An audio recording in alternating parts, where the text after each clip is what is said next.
today. As you might have just heard, we'll be recording this video. So our conference today is Safeguarding Hurricane-Prone Regions, S.T.E.M Solutions for Agriculture Resilience. On behalf of the e-Biome team and our event partner, the JPS Foundation, we want to thank you for joining us. Now, my name is Marla Watt, and I have the pleasure of serving as project manager for this conference. I'm also joined by Sitota Brissett, our events coordinator. We look forward to an engaging discussion ahead with all of you. But before we begin, I'd like to just give you a little background of the company hosting today's event. e-Biome is a scientific research and development consultancy that's dedicated to advancing Jamaica's green and blue economies. Our mission overall is to support sustainable development, and we do that through environmental management, conservation, scientific research, and innovation. So through our work in areas such as natural product research, STEM education, sustainable science solutions, and business support services, we seek to build a scientific capacity and promote the application of STEM to address environmental and sustainability challenges in Jamaica. Today's conference is reflecting that mission as we're bringing together experts to explore science-based solutions for strengthening agricultural resilience. But Sitota will tell you more about what exactly to expect in today's program. Thank you, Marla, and good morning again, everyone. I'm looking forward to a fun and, most importantly, educational conference today. I think that we have a lot to learn from the experts in the room, and we have a lot of ideas to share regarding solutions for agricultural resilience. So I'm going to give you a brief overview of the agenda for today. We will start with our opening remarks, which is to be done by Mr. Romario Simpson, Dr. Romario Simpson, sorry. And then we will have a keynote address done by Mr. Lance Scott, and we'll transition into our panel discussion. This to be done by Mr. Kevin Chambers, Dr. Sylvia Mitchell, and Professor Miradina Benkeblia. They'll be sharing insights and perspectives on strengthening agricultural resilience through STEM, and following the discussion, we'll open the floor to questions from our audience. Throughout the panel, we'll also invite our audience to participate, and we have a fun little game where you answer a question and you have the chance to win a $2,000 gift me voucher. So we encourage you to stay engaged and take part in the discussion. Finally, we'll conclude the conference with a few closing reflections and acknowledgements. Okay, now I'd like to cover some housekeeping. So firstly, as mentioned before, the conference is being recorded for educational purposes to be posted on e-Biome's YouTube channel. Also, we would ask that you keep your mics, well, your mics are muted. You'll be able to unmute them around the Q&A time, in the Q&A segment slot. Also, we ask that you submit your questions in the chat when it comes to the Q&A segment, but we also give you the option to unmute if you wish to say a question directly. We ask that everyone engages respectfully and professionally, of course, helping us to create an inclusive and welcoming environment for everyone. And lastly, at the conclusion of today's conference, we'll be having a post-event survey, and we take 5 minutes to take it to see how we can improve conferences like this in the future. So I'll be handing over back to Marla to introduce our opening speaker. Thank you. So without further ado, I would like to introduce our opening speaker, Dr. Romario R. Simpson, the chairman of e-Biome. Just to give you a little background, Dr. Simpson is a registered medical doctor. He's a social entrepreneur, philanthropist, and advocate who is passionate about sustainable development. So he's the perfect person right now to open our event. He founded the Destiny of Hope Foundation of Jamaica, which works to reduce poverty, expand access to quality education and healthcare. They promote the inclusion of persons living with disabilities and help communities respond to the impacts of climate change. As a result of his proven track record, he's the recipient of many local, regional, and international awards, including the Prime Minister Youth Award for Excellence, the Governor General's Achievement Awards, the Ignite Caribbean 30 Under 30 Awards, and most recently, the Commonwealth Youth Awards for Excellence in Development Work. So please join me now in welcoming Dr. Simpson. I'm Marla and the team. Thank you for welcoming me. It's a bit under the weather, but I remain committed to the task. Distinguished guests, esteemed partners, fellow researchers, innovators, members from the agricultural sector, a pleasant good morning to you all. It is my great pleasure to welcome you as we gather to explore one of the defining challenges and opportunities at our time, which is building agricultural resilience via the application of the STEM curriculum, particularly in small island and development states called SIDS, which have vulnerable climate sensitive blue and green economies.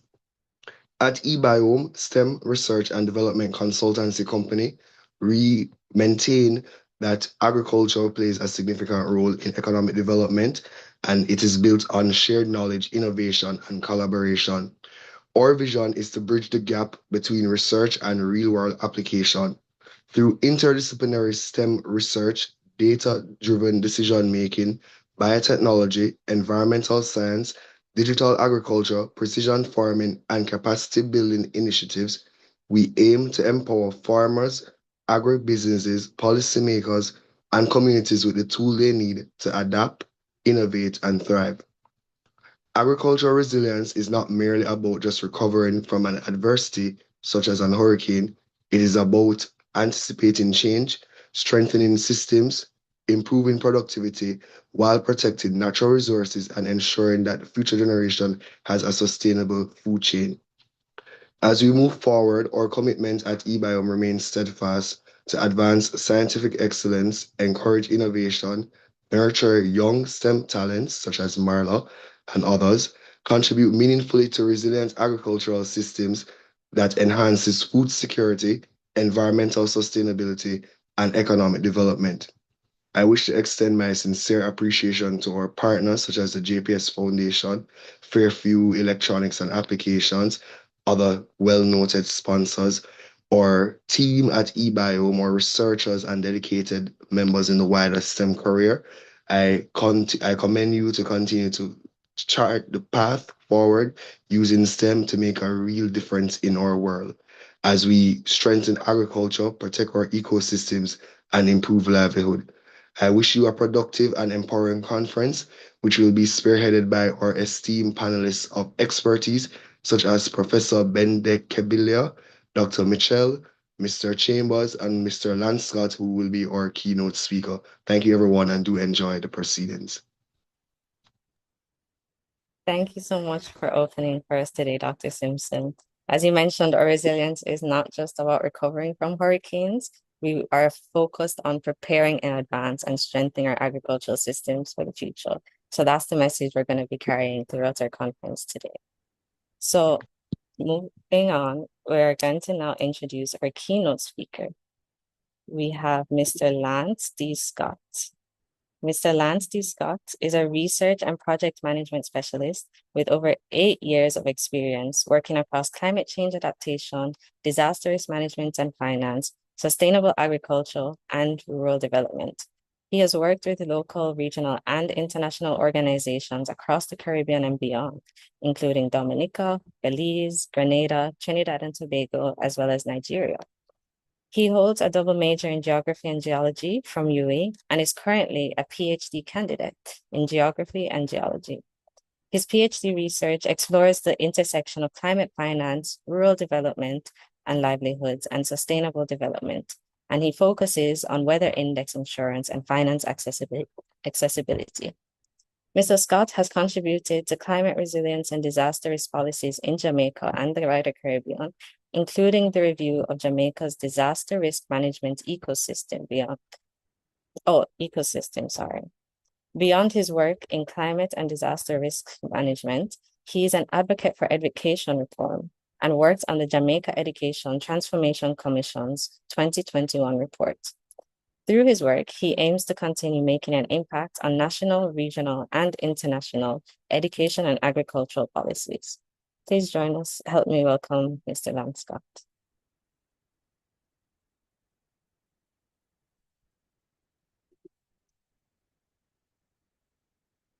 Mr. Lance Scott, you're free to unmute.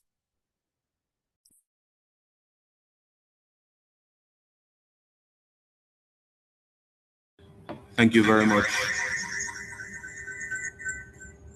Thank you very much, Marla, for that warm welcome. It is truly a pleasure to be with you here today. Um, I want to first thank you for for the warm invitation and that even warmer introduction. Um, Truly, e-Biome and this particular conference, when I got the invitation, I could not turn it down because I saw such an important topic being explored. I will just use a presentation to guide the discussion for today. So just indicate if you're seeing it clearly. I am seeing it. For those who might be on a laptop or desktop, you might have to switch to a tab that says Lance Scott, Mr. Lance Scott screen, but otherwise it should be showing. All right, awesome. Now, the so let me first uh, acknowledge protocol that has been established and the conversation about safeguarding hurricane-prone regions, particularly with a focus on STEM solutions for agricultural resilience, is an important topic. And it's not only an important topic for us, it's of national importance because when we think of the last hurricane that hit us, the agricultural sector particularly, almost $30 billion would have been lost cumulatively. And we can think about how that extended into the broader society. I recall colleagues coming to me and telling me that, the prices of a pound of tomato was $1,000, $2,000 as compared to $50. So we see where the importance of agricultural resilience is very cross-cutting. And as such, we have to consider climate risk. We have to consider critical resilience building in this key sector. These pictures might bring some memory of the superstorm that would have hit us, Hurricane Melissa. And then the impacts were there as well. Clear impacts right throughout Jamaica. Now, this discussion is important because Jamaica, along with many other small island developing states, have a wicked problem. The wicked problem is that it's a recurring reality that every year between June 1 and November 30, there's hurricane season. And it shapes agriculture, it shapes livelihoods, it shapes the food security and national development. So tropical cyclones affect crops, they affect the livelihoods of people, food security, and by extension, the economy. If we really think about it, climate change, what it really does, it amplifies the risks and exposes weaknesses in our agricultural and food systems. And there are many root causes of these risks. We can think about land tenure, for example. The fact that farmers are primarily cultivating on less than 5 hectares. More than 80% of farmers, small scale farmers in Jamaica, are cultivating on less than 5 hectares of land. And usually these lands are also marginal lands along hillside slopes, along floodplains. And as a result of this, they typically are clearly already at risk. And then when you add the layer of the increased intensity of hurricane and the drought conditions, it creates a real problem. So then the impacts, crop loss, we have flooding and erosion taking place. We have critical livestock displacement, the damage of infrastructure, supply chain disruption, rising food prices. Now, these immediate losses, and this is critical to note, these immediate losses typically quickly translate into longer term economic and social pressures. So when a farmer in South St. Elizabeth in Flagaman is unable to cultivate their fruits and vegetables, it means that their children who are at the University of the West Indies and at the University of Technology will not get any tuition fee being paid for that particular year or semester. And then that means that student might go into being kicked out of school. So you have certain long-term social issues that emerge. Now, the central question, therefore, can be, how do we build our agricultural system that's not only productive, but also resilient? And STEM has a vital role to play in achieving this. So let's look at a little further. So science and technology, we're seeing risk earlier through science and technology. The science provides the evidence, technology turns the evidence into timely action. We are in an era now of data. So therefore, we must use data for data-driven decision making. So science is important for the science to be in the STEM because climate variability has to be understood. The hurricane behavior, the soil health, crop performance as well are critical areas that must be explored and understood if we are to build a more resilient agricultural system. Beyond that, technology, the use of technology is important.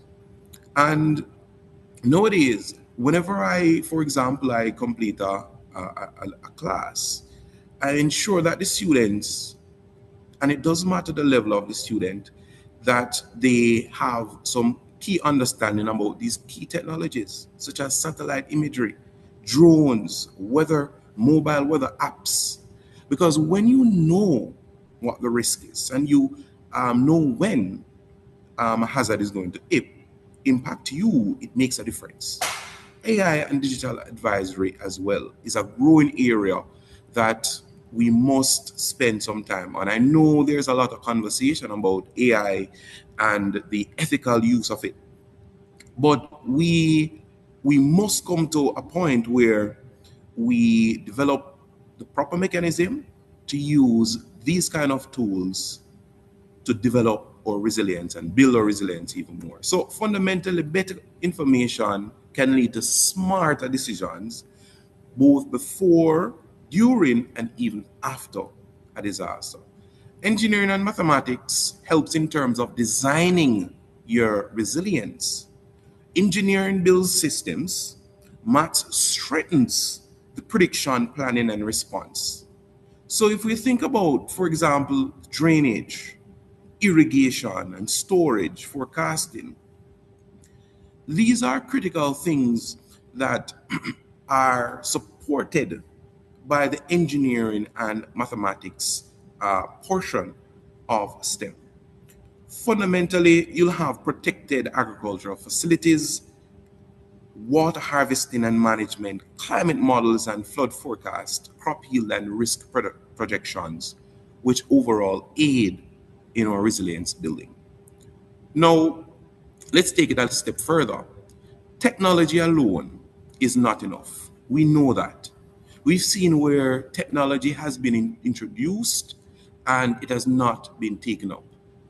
Here in Jamaica, there was a couple study recently, around 10 years ago, and they were trying to introduce a new technology to yam farmers, and it failed. The technology was there, but innovation creates the value, but people and institutions need to use them. Now you have more integrative technology drone use, and you still have farmers not utilizing it. So therefore, the technology alone is not enough. People has to be a critical part of resilience building. The capacity, the trust, the local knowledge plays important roles. Additionally, the policy finance are also important because rules and investments enable action. Finance, the access to funds before and after shocks, play an important role. If we think about climate risk insurance, for example, it plays a critical role.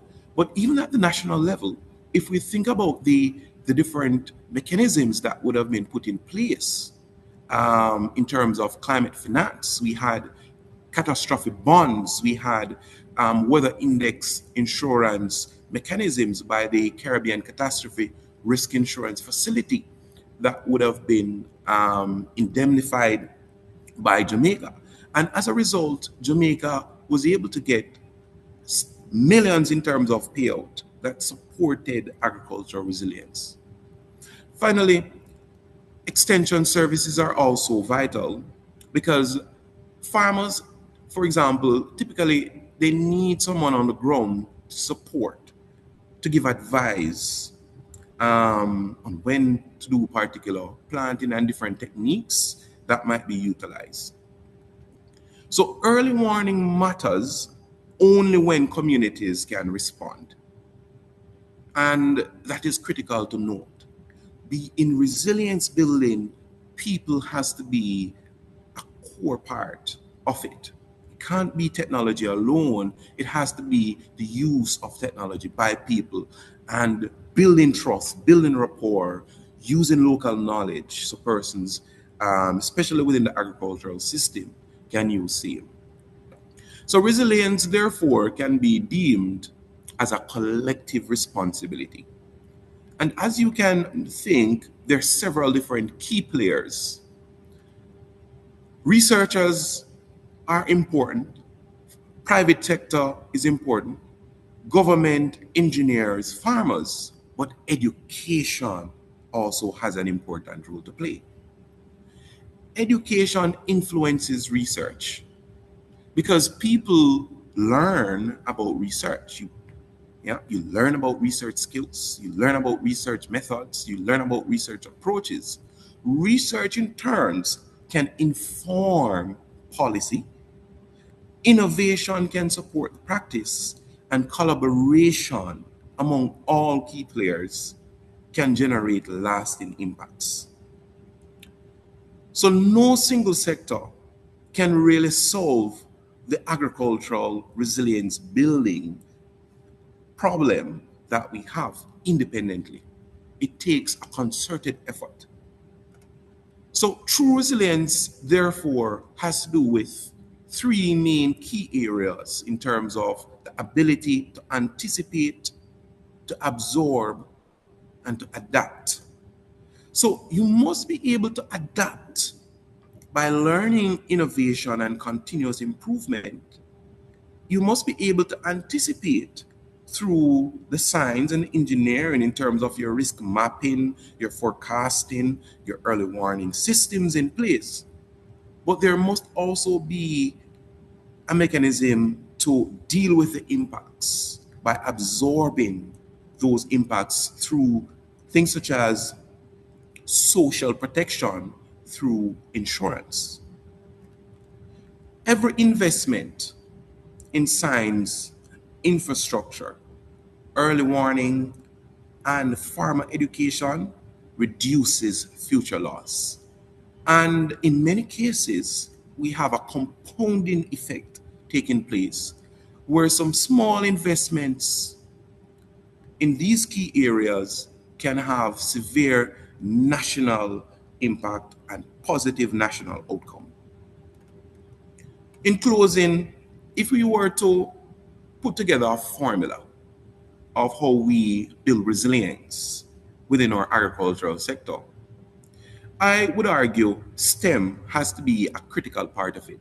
The science, the technology, the engineering, the mathematics has to be a critical part of it, especially within our education system. That students are taught not only the technical skills, but also the soft skills related to these areas. But in addition to that, the local knowledge becomes important. You have to utilize the local knowledge of farmers You have to utilize, for example, that farmers in South St. Elizabeth, they do mulching where they what they call grass the land. They use a particular type of grass called guinea weed and they place it across the land. And as a result, that supports in terms of soil moisture retention and also overall supports the soil ecosystem. Utilization of local knowledge is also important. You can't always go in thinking that, oh, we're going to teach farmers how to farm. No, you have to meet them where they are. And finally, partnerships. Partnerships are critical. We saw that um, cycle diagram a while ago in terms of the key players, the researchers, the policymakers, the farmers, the private sectors, etc. Partnership is a critical role, has a critical role to play in terms of building our agricultural resilience. So resilience building, therefore, has to be intentional and continuous. We're in an ever-changing world, and the science indicates that in the future, we might get more intense hurricane activities. Therefore, we cannot sit and not act. We must support in building agricultural resilience, in safeguarding our futures, because that will play a critical role. And S.T.E.M Solutions has a particularly important role to play in addressing agricultural resilience as we deal with the wicked problem of climate change. Thank you.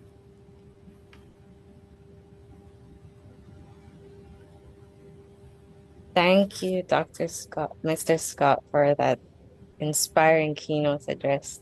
One message that particularly stood out was that our hurricane systems not only have direct and immediate effects, but have long-term social and economic impacts. You also highlighted that the innovation creates value, but our people and institutions need to use them. And that is something that we wholeheartedly agree with. Our technology, whether that's using our satellite imagery, drones and sensors, AI, or any other technology out there, that alone is not enough. Every person, every institution, researchers, farmers, policymakers, and all other stakeholders have to come together to build our resilience. And today we're here to emphasize that message. We're here to explore what options, what technology are available to us, and then call for these solutions to be implemented to build our resilience. So thank you once again, Mr. Scott, and we appreciate you taking the time today. Now we've set the stage perfectly for the next part of our program, the panel discussion, and that'll be moderated by Sitota today. So I'll hand it over to you. Thank you, Marla. And good morning once again, everyone. It is my pleasure to serve as moderator for today's panel discussion.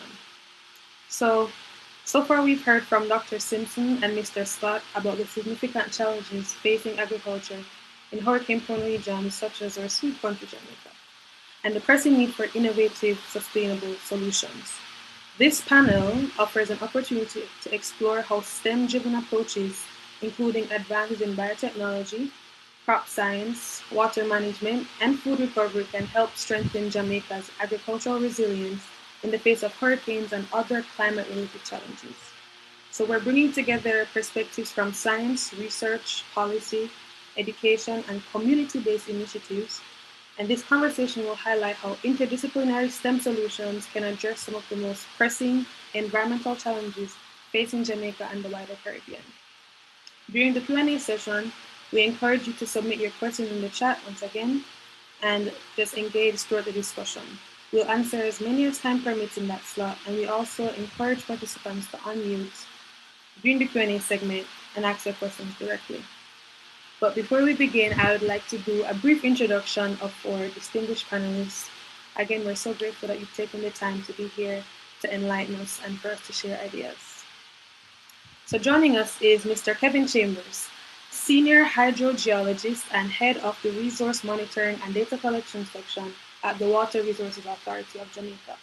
With over 22 years of experience in Jamaica's water sector, Mr. Chambers specializes in hydrology and water resource management. He has collaborated with World Bank consultants to develop an end-to-end early warning system, flood integration concept document for Jamaica, and in his current role, he oversees the maintenance and monitoring of the WRA's hydrometeorological network and is responsible for managing Jamaica's only automated flood early warning system.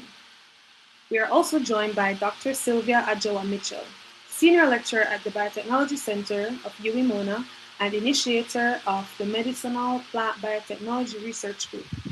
Her work focuses on applying biotechnology, including plant tissue culture and micropropagation, to support sustainable agriculture, biodiversity conservation, and food security. She is a member of the Caribbean Food for Climate Justice Group and supports youth engagement in agriculture and the transfer of knowledge and clean planting materials to the next generation through initiatives such as the YAM Youth Farmer Training Program. So now that we have a third panelist, Professor Ben Keblia. He did let us know that he will be there was a field trip that was rescheduled, but I'm not sure if he's on right now. But I'll still introduce him in case he comes on later on.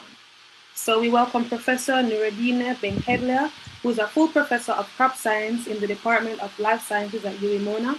His research focuses on crop physiology, nutritional quality harvesting, and storage, with contributions to sustainable agriculture locally, regionally, and internationally. He also serves on and pardon my French, I do not speak French, so he serves on the Agence Universitaire de la Francophonie's Regional Committee of Scientific Experts and has authored or edited 25 books or journal volumes, 45 book chapters, and over 160 peer-reviewed publications. So now that we've had the honor to meet our panelists, I'd like to begin by grounding our discussion in the reality of Jamaica's agricultural landscape. So many of us have seen firsthand how devastating hurricanes and other disasters can be to our farmers and food systems. Most recently, Hurricane Beryl and Melissa serve as an awakening reminder of just how vulnerable our agricultural sector remains because, as Mr. Scott mentioned earlier, early warning is futile when the communities are not prepared to respond. So Hurricane Melissa made landfall in St. Elizabeth, often referred to as Jamaica's breadbasket, and caused widespread damage there, as well as other key farming parishes such as Westmoreland, St. James, Hanover. So these events highlight why today's conversation is so important. As climate-related disasters become more frequent and more severe, the question is no longer whether we need to build resilience, but how we can do so using STEM as a tool. So to begin with part one of our panel, I'd like to ask each of our panelists the first question. From your perspective and based on your expertise, what are some of the most critical vulnerabilities you have observed within Jamaica's agricultural sector following hurricanes, such as most recently Hurricane Melissa, and just generally when we experienced them? We can start with Mr. Chambers, if that's okay. Thank you, Ms. Brissett, for the introduction.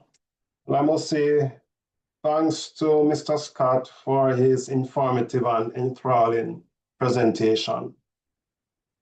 Now, as it relates to vulnerabilities, I would say that every aspect of our agricultural sector is vulnerable and critically so.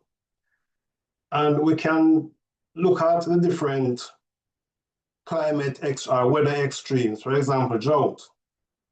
Now, when we have prolonged drought, our crops are vulnerable. They will have rapid decline in productivity. We have the likelihood of increased pathogen attacks on plants. And for our livestock, poultry and pigs, for example, are highly susceptible to above normal temperatures, and we tend to lose a lot of chicken during these times from heat stress. And we have significantly reduced yield in all sectors. Also, during extreme rainfall events, Melissa, as a prime example, all sectors, for example, even infrastructure, because we see where we lost quite a bit of infrastructure, greenhouses, for example, poultry houses, for example. We lost quite a lot of bee farmers, and now lost quite a lot of their hives from the impact of Hurricane Melissa. Additionally, we see where the chicken farmers would have lost, and not to mention our crop farmers. So all sectors of agriculture is vulnerable from extreme weather events, be it drought or hurricanes or extreme rainfall events.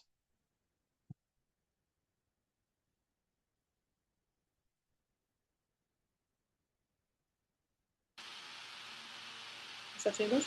Yes, yes. So that is my input where vulnerabilities are concerned. Okay, thank you, Mr. Chambers.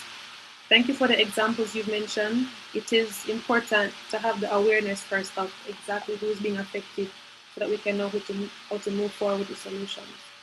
Dr. Mitchell? So you're hearing me? Yes, we are. Thank you. I will add to what has been said, so I won't repeat, because all that has been said is very important and our vulnerabilities. But I just would add my part, which what I think is critical and what I've seen going out there working with farmers.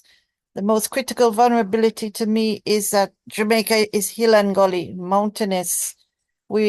Communities can be cut off fairly easily in any kind of adverse condition, maybe not even up to hurricane, but not so much drought as excess water, but drought has its own issues. But when you have this terrain that we have in Jamaica, it does several things. One, it produces microclimate, so one side of the hill can be producing food and not the other. That is an advantage. But is the disadvantage now is that when that watershed is cut off, does that watershed have its own food and, most importantly, its own water? So the challenge, the vulnerability is if those things are not local and the people cannot get out, then you start getting really problems. And you can say, don't live in such an area. Well, that's 80-90% of Jamaica. The flatland is around the coast, but that doesn't mean the roads can't be cut off. And in Melissa, I saw a little change in our response, was that the response was mostly on cleaning the roads, and that is correct. That's the engineering part of STEM. So each area needs to have its potable water.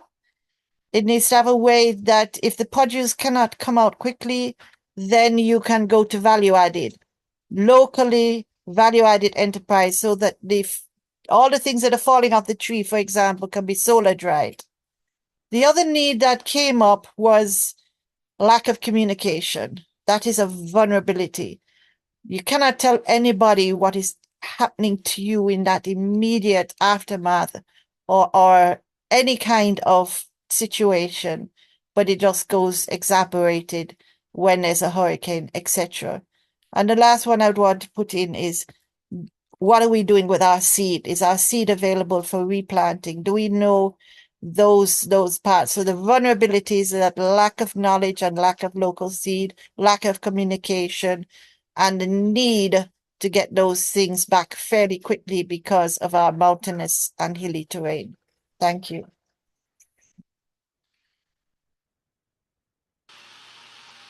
Thank you, Dr. Mitchell and Mr. Chambers. I do have a follow-up for Dr. Mitchell, however. Recently, you developed a paper. 1 minute. You developed a paper, a policy brief Yes. called Strengthening Food Sovereignty after Hurricane Melissa, and it highlighted, as you mentioned, the challenges that we're facing in the food systems. Could you share some of the key vulnerabilities that were mentioned in that policy brief? Okay, so now I need to find my policy paper. 1 second. Let me just bring it up. So what had happened is we were asked to do a policy paper, each of us, for coming out of Hurricane Melissa. So it was not only mine, it was several other policy papers. As you notice, that's brief 6, and they can be found on one of the UE sites, and I can make that available. So the vulnerabilities that the case here, as I said, the local provision of suitable food and water, the immediate call for food, and our food that we traditionally eat. And this is one, you're talking about vulnerability. We have a restricted diet, and therefore one of the ways to release that vulnerability to eat various things. We don't know which food that is going right around us we can eat.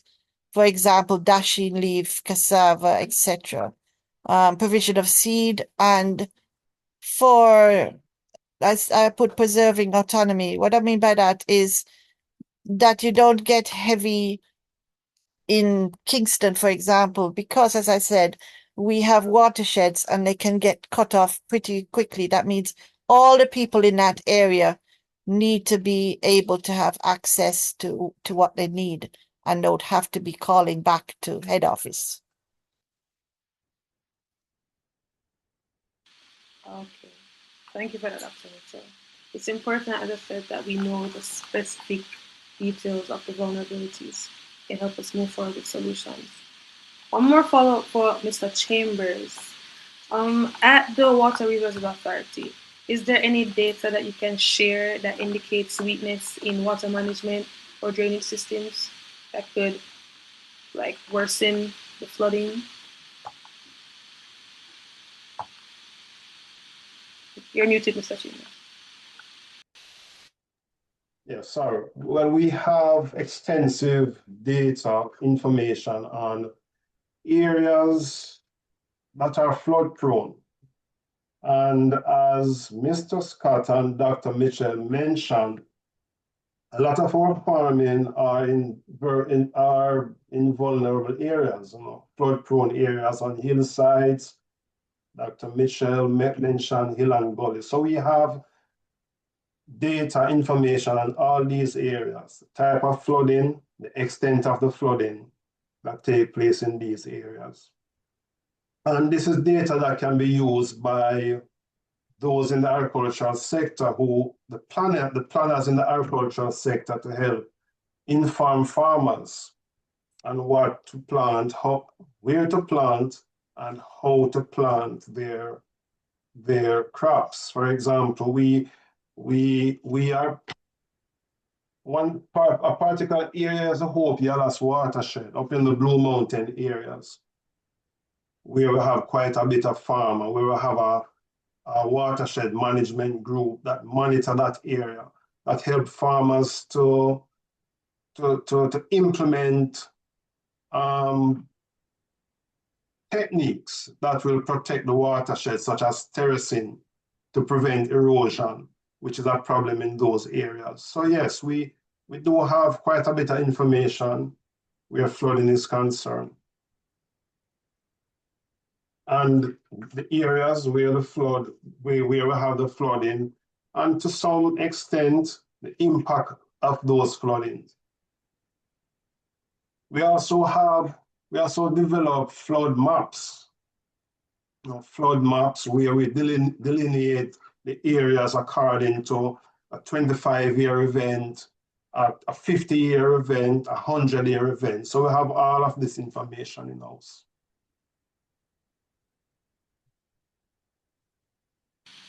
Okay. Thank you, Mr. Tim. You mentioned terracing and developing flood maps is how you use the data to try and mitigate the issues. Okay, so thank you, Dr. Mitchell and Mr. Chambers, for highlighting the challenges and vulnerabilities. The first step is data awareness and understanding the details of just how vulnerable the agricultural systems are. And while understanding these gaps are critical,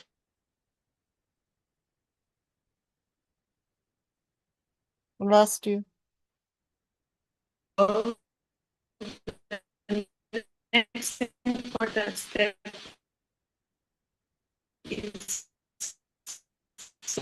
Sorry, solution. sorry, Sitoto, you're breaking up at the moment. Let's stop videos.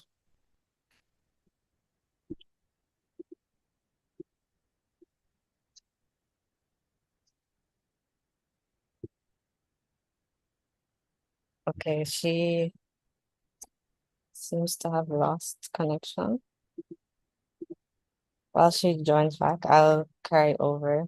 So as she's mentioned, we've just highlighted the critical gaps within our agricultural system, and this is crucial to understand. But in this next part of our panel, we want to look at the actual STEM solutions that we can implement, and specifically within your areas of expertise. So addressing these gaps, addressing these vulnerabilities. So for a second question, we wanted to know, across your respective fields, what STEM-based solutions or innovations do you believe have the greatest potential to address these challenges?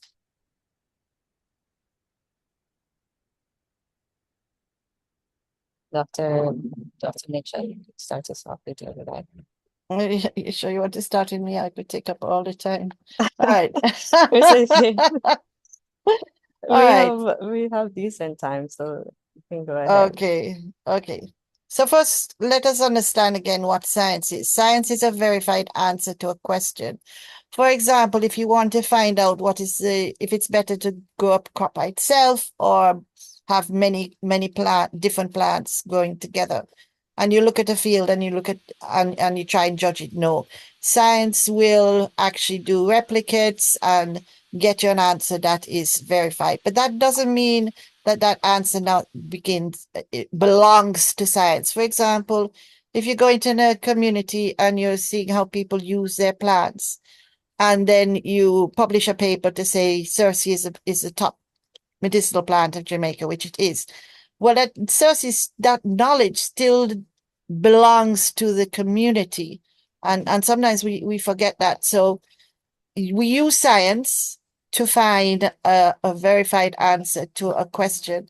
The other thing about science, it's ongoing. You have innovations coming up all the time, but the actual process of discovery that is the scientific method should also be considered too in terms of strengthening Jamaica's agricultural resilience. That said, we'll move on to technology. Technology is using knowledge. It's knowledge gained from science and also from traditional knowledge that has been gained over many years. It's using a method that is quite similar to science and a little different, but it's still knowledge that can be used to develop technology. So you say STEM, so I'm going to go between what science has shown and also what technology, etc. The effect of the hurricane or whatever it is depends, the severity of it depends on, for example, the timing of the hurricane, its speed, direction, and the cycle of the plant. For example, we lost avocado this year, pear. The previous hurricane came at the wrong time for turmeric and that destroyed that cycle. But this time it was near the harvesting and we got it. It depends on where the harvest of the crop is, if it's above or below ground. Depends on if we have had seed stored And this is again where STEM solution is. If we have local seed banks, if we're saving our seed, if we have a seed library, if we have a gene bank in our tissue culture labs, where that material, for example, we have 28 varieties of yam in tissue culture, can go out and produce within a much shorter time. There are some plants that are lost completely that can be stored in these methods. Depends on whether we have a usable system then. So like we've been hearing, STEM means that you need a whole system, and the innovation is there for that. There's traceability information. There's ability to do proper identification of the plants by morphology, chemical fingerprint, genetics, and also for storage and multiplication systems. Science then indicates the following: that the multi-cropping survives disasters better than monocropping. Organic crops will survive better than inorganic. Trees are more vulnerable but can grow back quicker. Flooding can be reduced by increasing soil penetration. For example, using something like biochar, which I can explain if you want. Not all technical solutions are young. Many are centuries old. For example, we have something called the Three Sisters that the Tainos practice, which is corn, pumpkin, and beans growing together. It protects the soil, allows for more water penetration, and you still get a good yield, right? I think I will leave it as there. Oh, one more I want to point out is to consider innovation, new crops. Cersei at one time was considered, was being reaped, just reaped, not planted back for, I think it was AIDS by people in New York, and containers a load, and a strict Jamaica dry. That is a crop. Cassava has been used now to make bread. Bamboo is a very good crop for multiple purposes. So there are many new crops for agriculture, and this broadening of the agriculture will broaden our food as well. And definitely we need to plant more trees. New growing methods, hydroponics, shade houses, aquaponics, etc. And then develop more value-added products, vacuum pack, solar dried, etc. As I said, I can go on and on, but let me stop there.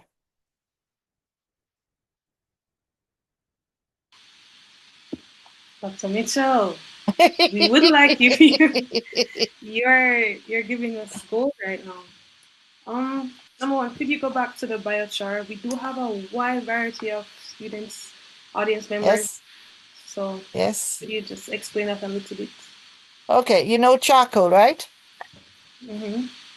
There's a charcoal you make from burning trees, and there's a coal that they dig out of the ground. They're both made from plants that have died and have been burnt in a way that leaves the structure. So you can burn plants down to ash, or you can, if you take off the air, the oxygen, you burn it to just leave the cell walls, the plant cell walls. So there's multiple holes in there. You can do it with bamboo, and we are recommending that you do it with bamboo and you don't do it with trees so that the forest remains. So we have a lot of plants, for example, that are wildcrafted. For our root tonics, we have root tonics here that depend on our forests for things like sarsaparilla, cheney root, bloodwist, etc., etc. So we don't want to trouble our forests, and our forests are helping us against the problems that we're having with the weather. So we don't want to trouble our forests. But the bamboo goes very fast, and the bamboo can be burnt in a specific way that will produce this what do you call it? It's a multi-hole biochar, it's called, because it's used in the soil now. You can actually burn it. It burns like charcoal, better than charcoal, less smell and smoke in the house if you use it. But you can use it in the soil, and you charge it by mixing it with your compost. So the organic farmers will use compost in their soil. It will last like one season. But if you charge the biochar, this is what I'm saying. This is old knowledge, but new knowledge. This was done by Amazon farmers years ago. And when some researcher came down to and decided to look closely at what is called a black earth, a terra preta, as opposed to nearby, which was a lighter earth, and realized, and by analysis on the electron microscope, that it was actually pieces of wood that were burnt, which means it was man that had made that soil, and that soil was still replenishing itself. So when you add it to the soil, it's very important for tropical soils, because when it's used in the ground, it allows the water to penetrate better, because it's kind of tough. So it holds usually the problem with tropical soils is it pans over and then the water just goes right down the hill, and you have problem with the water going straight into our rivers and into our sea and damaging our fishes. So we want it to penetrate into the soil. That what the biochar will enable, and that's why we are pushing it from around 2007. We have been doing experiments with it.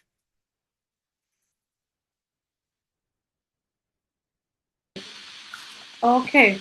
And Dr. Michelle, I mentioned earlier that you have a yam, youth yam, like farming Yes. social.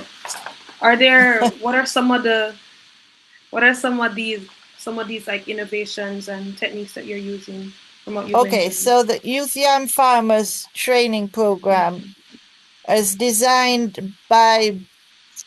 Okay, so what happened? I've been working with farmers in Jamaica, and yam farmers especially, because that's what I did my PhD on for over 20, 30 years. And I've been showing them how tissue culture works, and mostly in the Glengoff, Harkeshall, the Rio Pedro and Rio Cobre watershed.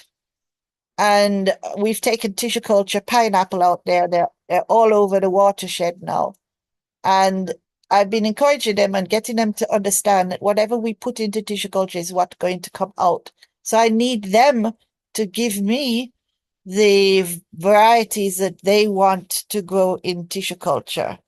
Not just a variety, but the type of yam, how it looks, that it's what they want. And they provided us with over 28 varieties of yam seeds as well. And so it is elder me and elder farmers, and this knowledge and these plants are going back out to the communities, to young people who want to grow yam. And we're growing yam in the country, and we're growing it in pots. It's right there at the biotechnology center if you want to see. We're planting out all 28 varieties of the yam. We've been doing this since 2023. So about 3 years of and we planted both the tissue culture plants and the yam seedling plants. I don't know if anybody has ever seen a yam seed. So I do have a picture of it. Oh, it would be great if you could show that. I've never seen a yam Yes. seed at all. First in my bloodline to see yam seed. All right, so this is D. trifida. I don't know if you can see the seed pod. I guess you have to Okay, switch to my. Yes. For those who might not, you can switch to Dr. Sylvia's screen. Right, so I get the hang of that now. All right, this is the seed pod where the seeds are in. And these are the farmers that we work with. So that's I need to switch it now. Stop share. All right, this is the set us elders that are working together on this project. Well, it's a program, so it's our own funds that are doing it. The funds of the farmers and of me. And whatever little funding, we got a little funding come out of Melissa. We got 1,000 US, which did something. So let me show you. Do you see my screen now? No. No, I need to switch it. I need to switch it again. Stop share. And share again. I have so many pictures, you see, that if I went through my gallery, you'd be here till tomorrow. But you can see it now. So on Yes. the left-hand side is a tissue culture plant. And then this is that plant grown in a cocos bag by my yard in 1 year, and the second year it looked like that. And it only had this little point because the cocos bag fell over the last bit, or this would have been bigger. All right, so this is so yam. Yam has male plants and female plants. So what happened? This is what I'm saying, knowledge. The farmer was taking the same one I showed you before as tinder. I don't know what they thought it was. And then there was something on the yam vine that looks like a little yam. They were calling that the seed. Because they tend the thing is they tend to show everybody tends to call seed anything that will grow, rather than it being the biological seed. But this seed will give you back the same plant, while the true seeds that you have on the screen will give you variation depending on the parents. So those little tubers on the yam, they're called bulbs. But on the vine, you get flowers. Now, there's two sets of flowers. There's a male flower, and the male flower only comes on the male vine. So you will reap those tubers and plant them, and they will ever give you male flowers because it's a male plant. Then you have another plant where the tubers grow and give you a vine, and they give you these kind of fruit, which is the female fruit. And if you pick those, you reap those tubers now and plant them over, they will ever give you female flowers.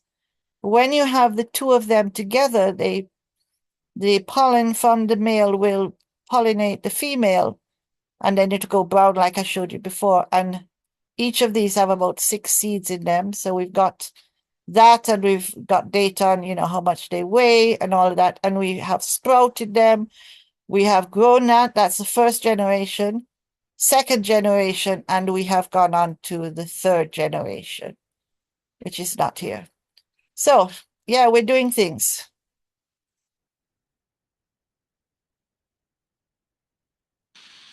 Thank you, Dr. Mitchell. There's so much to learn. Yes. There's so much to learn. I hope everyone is taking notes. This is educational, but it's also able, as we can see, as mentioned, collaboration. You're working with actual farmers. So Yep. our theory is being put into action. Yep. Yes. Mr. Chambers, you played a key role. You played a key role in developing Jamaica's flood early warning systems. So what role do early warning systems play in reducing agricultural losses during and after hurricanes?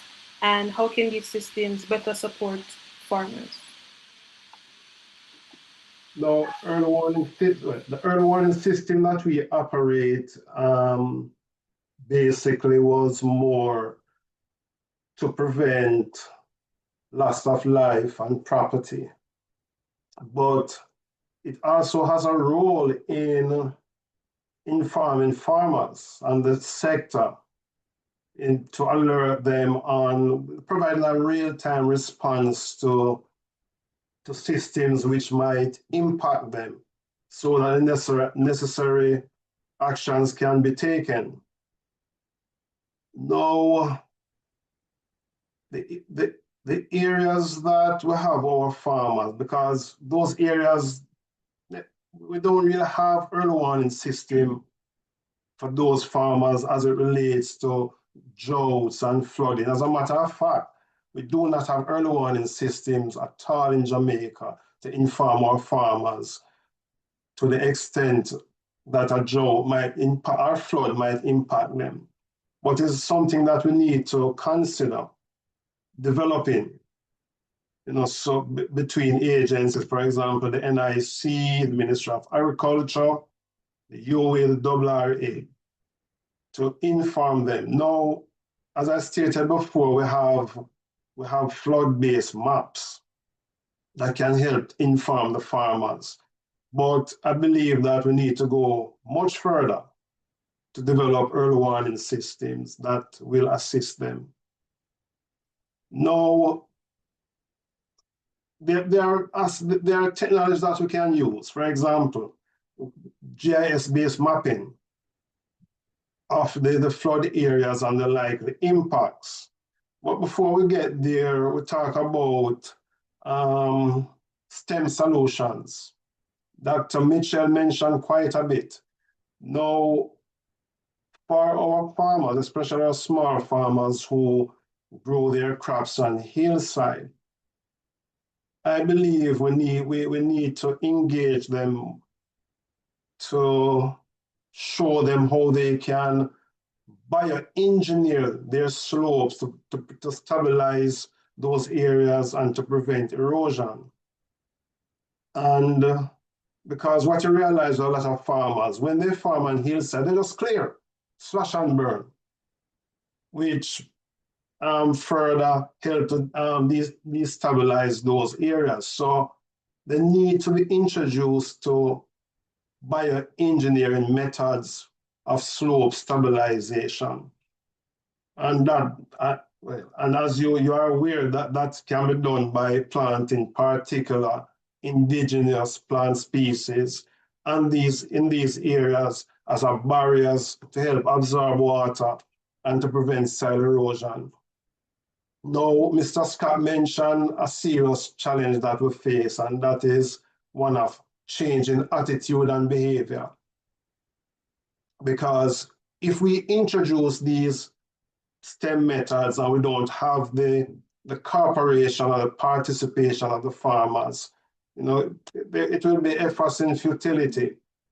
So we have to be able to engage our farmers, let them know how these systems can help to improve their farming methods, improve their yields, and then we perhaps will have the buy-in. I have no doubt we will have the buy-in.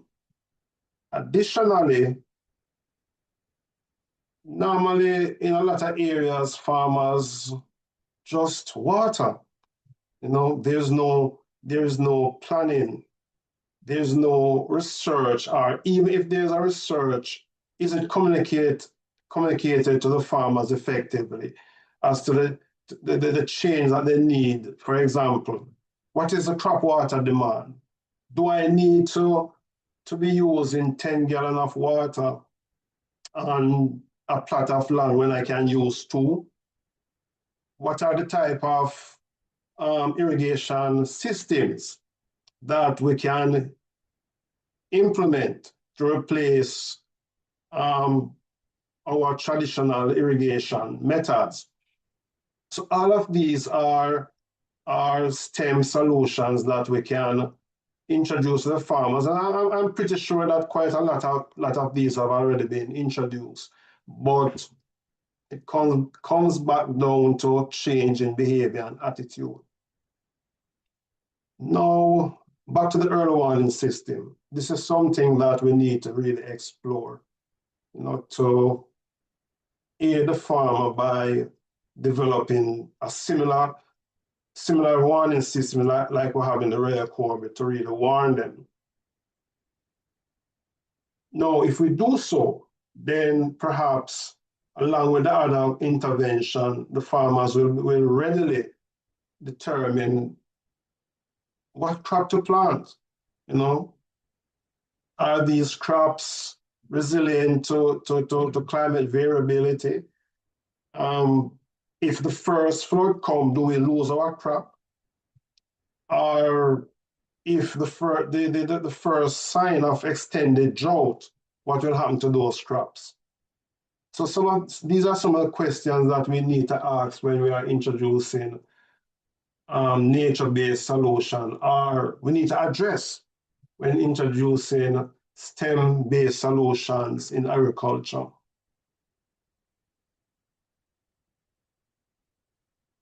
And also drainage improvement. A lot of these lands, there's no drainage. They depend on sinkholes, for example, for water to run off. Sometimes these sinkholes are blocked.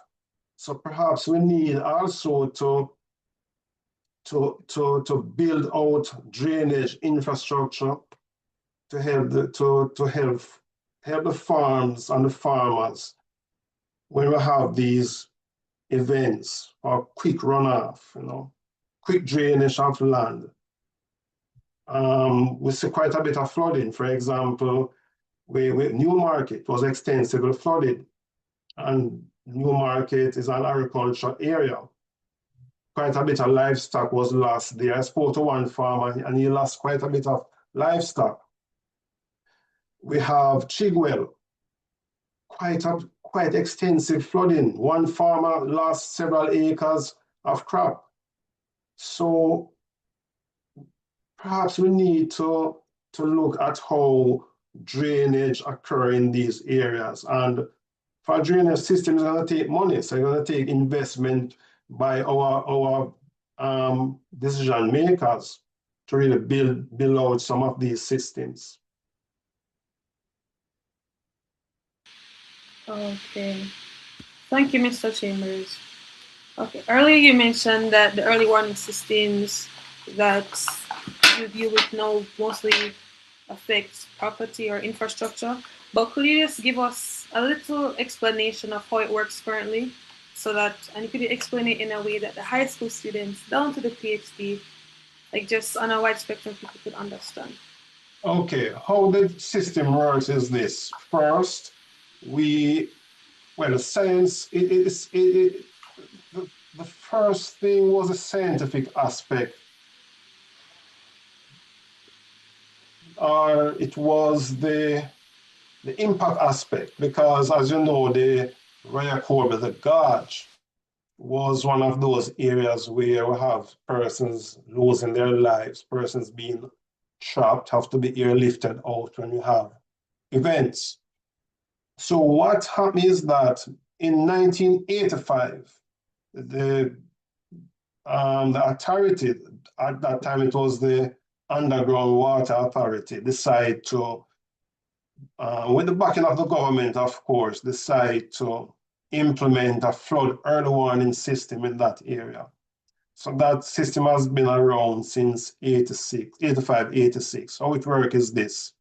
The entire Royal Corbe watershed is covered by a number of sensors. So we have approximately 6 rain gauges, rainfall intensity gauges spread right across the watershed. And we have 7 stream flow gauges spread across the watershed also. And we would have calculated the time of concentration, how long it takes for the water to run off from the distance part of the watershed into the gorge, because the gorge is the focal point.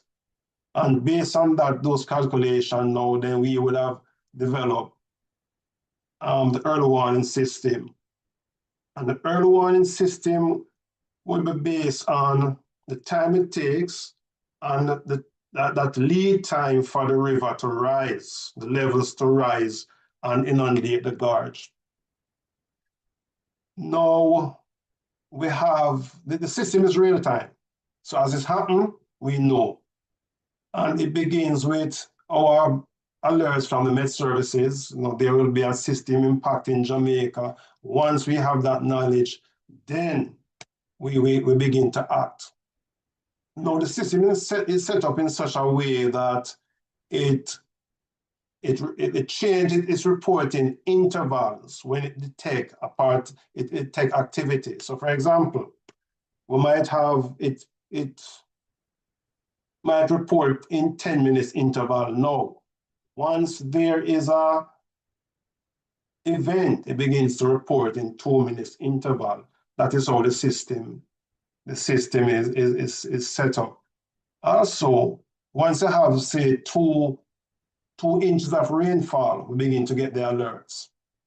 Within the gorge itself, and at Bagwalk, especially at Bagwalk, that's one of the main stations. Once the levels of the river begin to rise, we are seeing that in real time. Once it reaches 5 feet, we begin to get the alert. Now we have a WhatsApp group of all the stakeholders, the fire department, the police, the municipal authority, NAA, Met Services are in that group. So once we begin to get the alert, then us here at the RRA reach out to them and say, this is happening, and we monitor.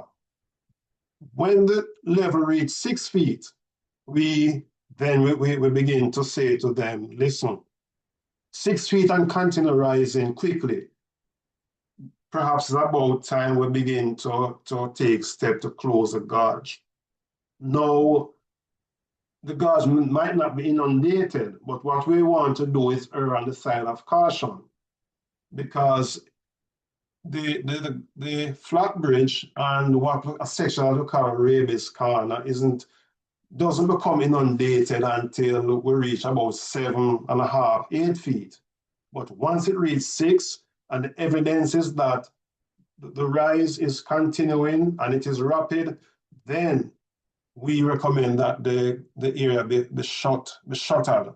And that is when you see the messages, you hear messages in the media, TV and the free-to-air media, that the gorge is closed. So it begins from a Met Services sending out their advisory, and to us immediately begin to monitor the system once we begin to get that type of rainfall. And it involves quite a bit of stakeholders. Also, we have a person on the ground in Bagua, and what she does, she reads a flood gauge that we have there in addition to the system, and relay those levels to us here at the Water Resource Authority. And the system works like a gem. I mean, since we have because the current system is an improvement over the old system. And this one uses cellular GSM technology. So we depend on the networks, right? So you get alerts on your phone via SMS, you get email, and you get email alerts instantly as the river rises.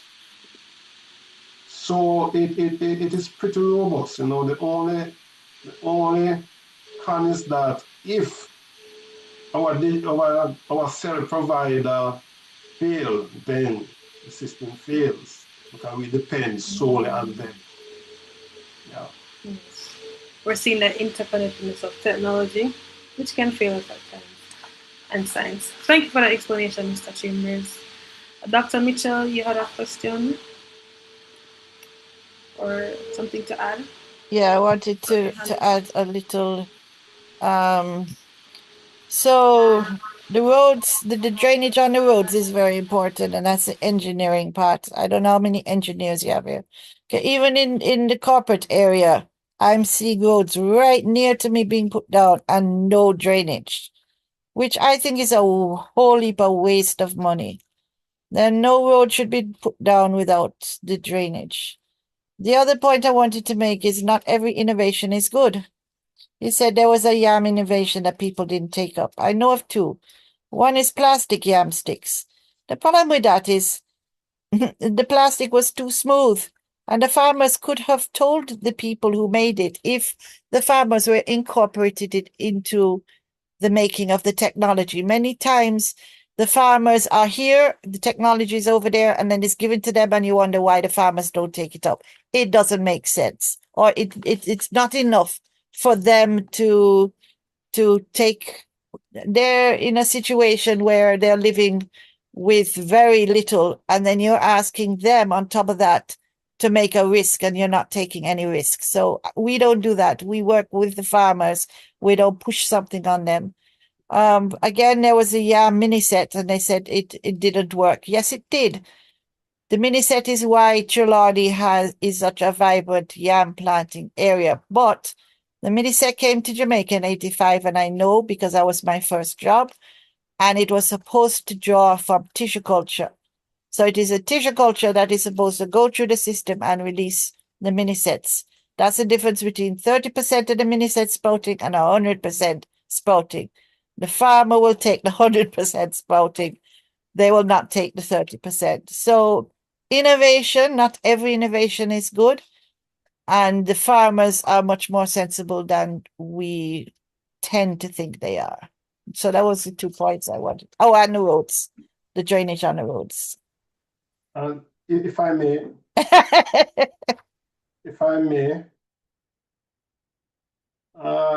you're absolutely correct, Dr. Mitchell, because in innovation you have to remember a lot of our farmers are mature people. They have been farming for many years, and they are used to operating in a particular way. And if we are going to introduce any STEM, any new innovation to them, it has to be a participatory or a collaborative approach. They would have to have an input if they are, and they need to be listened to because they are experienced people. Yeah, they need to be listened to. And as it relates to the road, Dr. Mitchell, the thing is that a lot of our roads are the drainage. You see that in Kingston.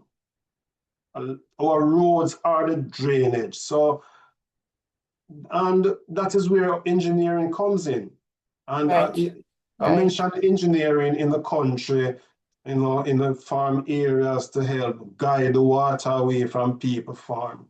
And I can tell you that even if you put a proposal, you would have to get external funding because perhaps our policymakers, our decision makers will tell you that they don't have the funding for these things. Well, this is where standards comes in as well, and the utilization of standards. Exactly. So yes, these are challenges that we face that, and I don't think they are insurmountable though. We just need to have all stakeholders on board. Yes. Let the young people finish up. We can talk more. Wait, let us hear though. Let us hear when you're having that conversation because this is really enlightening for us. We're hearing the solutions, we're hearing where there's little bumps in the solutions, but we're still trying. Thank you, Dr. Mitchell. You mentioned tissue culture. Mr. Chambers mentioned flood map systems and the use of a GIS system. Is everyone hearing me? Yes, we're hearing you. Yeah, we're hearing you. Yeah, okay. You mentioned the use of GIS-based mapping. You mentioned bioengineering methods for slopes like terracing and the biochar, which is used to help strengthen the soil and charge the soil using compost. There's so much solutions, and as you mentioned before, also a lot of it is traditional, right? A lot of it has been used since the beginning of time. Couscous grass. So it's up to us as scientists, researchers, to re-implement, draw from the foundation that has been set by our ancestors. You're doing the right thing of getting the information out, but maybe more than just one. There's lots of opportunities. I said don't produce another book, but why not? Why not put all these things together in a way that people can actually use it, not just chat. Yes, application. Mr. Chambers, you have something to add? I just want to ask Dr. Mitchell, because I know Dr. Mitchell is one of our known plant scientists. What do you think the effect of microbiome is to to soil health, and how can that be a part of the solution? All right, remember what the microbiome is now. The microbiome is the invisible fungi and bacteria and everything that's in the soil. Some of it is not good. So you have the plant pathogenic nematodes that come and eat the yam skin and make it turn black. You have lots of pathogens that are there. So what you want is more of the good ones. It's the same principle within our body. If we take an antibiotic, we kill the good as well as the bad. And we need to eat yogurt to put back the good. It's the same with the soil. We need to put in the good ones. And that is where the biochar comes in, because you can charge it with the good bacteria and the good this and the good that. In terms of the nematodes with tissue culture, it's going to take out all of the nematodes, insect pathogens, bacteria, fungi, and you can use a technique called meristem tip culture to get rid of the viruses. It's like putting it's a difference between having a sick person and then they go get a cold, and having someone who has eaten well, because we don't eat well, we eat chicken and rice. We have left out all of the glow part of our diet. The herbs, the spices, the moringa, the noni, the cerci, the all these different things. Moringa. There's you're going to get me started now.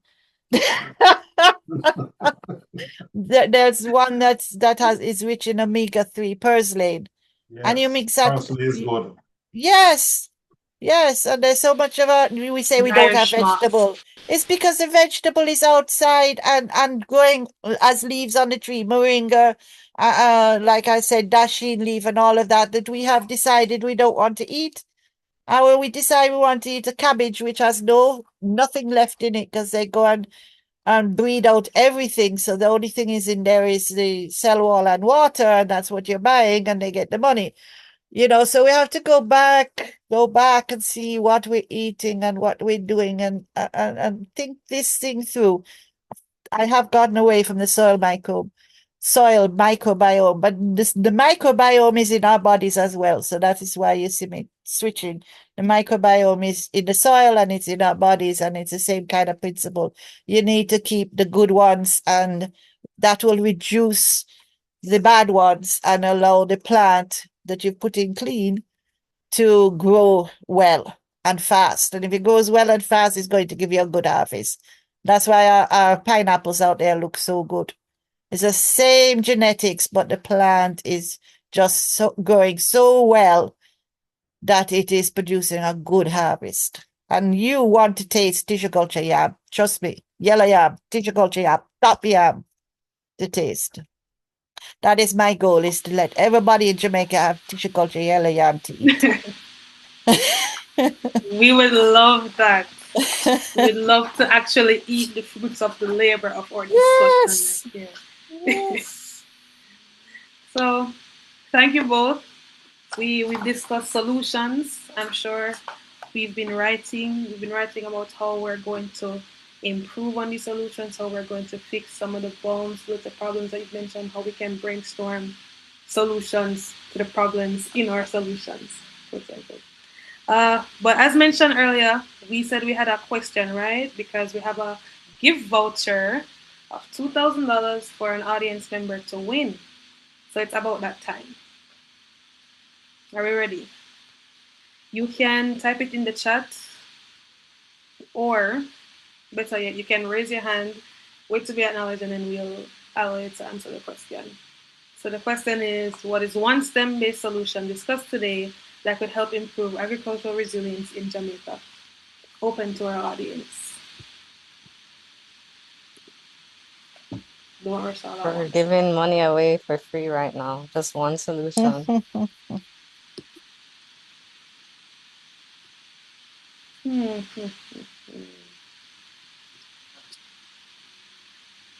Am I seeing two hands? We have Dante Robinson. Sorry if I'm pronouncing that incorrectly. Okay. You can go ahead Akeem. and unmute. If I'm thinking about the tissueculture They're dropping it in solution. the chat. Okay. So Uh, Akeem Dante had says, mentioned, okay, go ahead, Marla. yeah, thinking about the tissueculture, use of tissueculture, especially for like young production. Marla? Okay. Akeem mentioned terracing and flood maps to prevent severe losses from flooding. Sunny upwards, multi-cropping, seed banking. Those are correct. oh, great, Biochar. thank you. Okay. The first person So I saw. Oh, Dante the unmuted first, so thank you. oh, I'd he say unmuted? yes, he mentioned tissue culture. Okay. Okay, Yes, but Dante. thank you to everyone else's response in the chats. We know that Yeah. you're paying attention and we're happy to see that. Yes. The reward.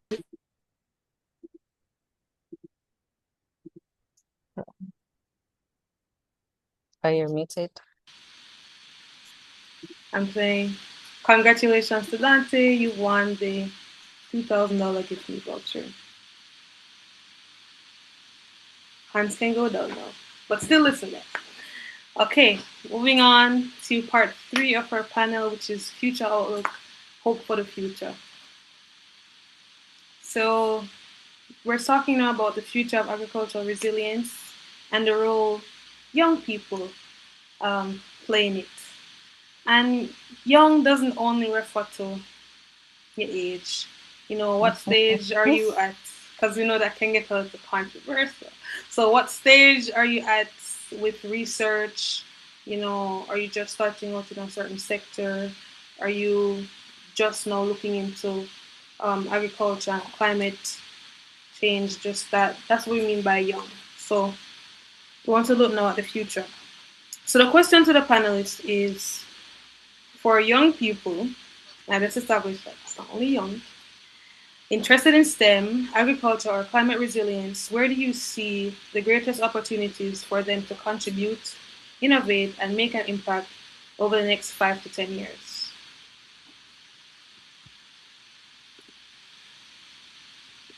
Mr. Chambers or Dr. Mitchell? So Chambers, you want to go first? I think this is a question for Dr. Mitchell Okay. more so myself.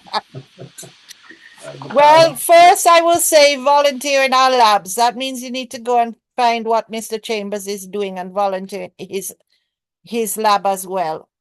Volunteer if you can, even 1 day a week during your holidays, because when you volunteer, you get access to information and you don't get money in the way. Money in the way is difficult to pay somebody for 1 day a week. But if you can volunteer, I'm sure Mr. Chambers would love to see you. So volunteer in our labs. I can take lots of people. I have like 13 interns right now. See what is actually being done and be part of the solution, because there's lots of things. And then you can think of what you would like to innovate. While you do that, save the seeds from the food that you eat. Okay? You eat a soursop, save the seeds. And think of what you use, what is put in it, like scented soap. And also think, what can you do with the plants that are around you? Then find some dirt or pot of some description and put the seed in it and grow the plant to a harvest. Or you can plant the seedlings and then let somebody else that has land plant it for you. Then find out how to cook it. You have purslane, you have this and that. We in the Caribbean Food for Climate Resilience, and it is an actual website. There are many stories on there of how you can use local food and stories about yam, about corn, and all kind of things. It should be used at schools. You should go into it.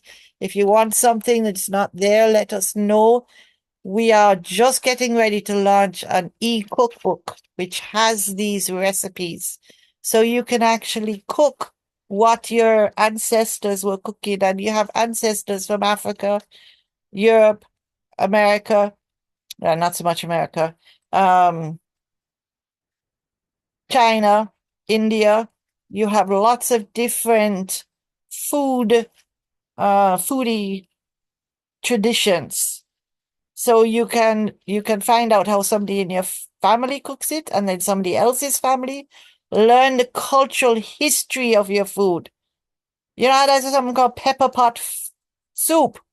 And our pepper pot soup now don't have no dashing leaves in it, but somewhere down in the Caribbean, it's still in there. What eating your own plants does to help the planet is increasing our food sovereignty. We're using what grows in our soil. Therefore, if no food comes from outside, we can still eat. If our community is cut off, we still have food to eat. Can you imagine somebody hungry because the rice run out and tar yam is in the forest and they don't know how to cook it? That kind of thing. You want vegetable and outside you is a dasheen and you don't even know you can eat the leaf. And there's lots of leaves. You can eat Spanish needle, and there's so many other ones, and you can make teas. Wild callaloo. Yeah, wild callaloo.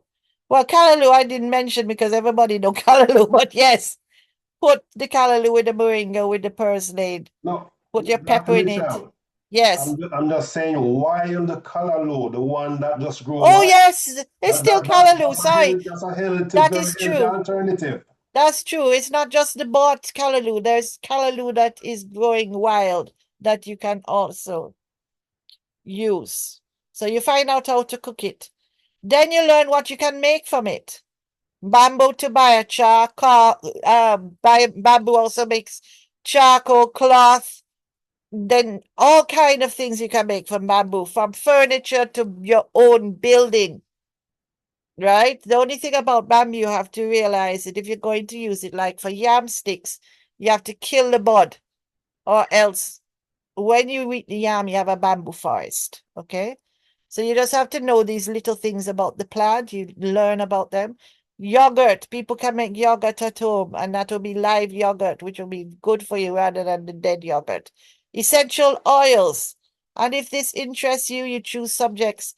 So I was interested. I wanted to train as a farmer. So I went and did botany, chemistry, maths, geography at A level.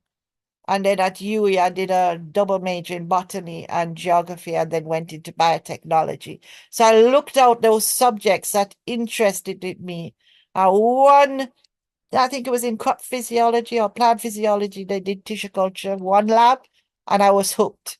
And then I developed that into where I am now. Volunteer, intern, see what is actually being done. Those are my recommendations. But actually do it yourself. Plant a seed. There you go. That's for now. Wow. Oh, Yes. You will impact Jamaica if everybody here plants a seed. And that doesn't have to mean an actual, you like the true seed. You can also plant a piece of yam. You finish your mother's finished cooking the yam and the piece of yam at the end. Throw it outside in your compost pile. You will see a yam vine come up, you know. Wow.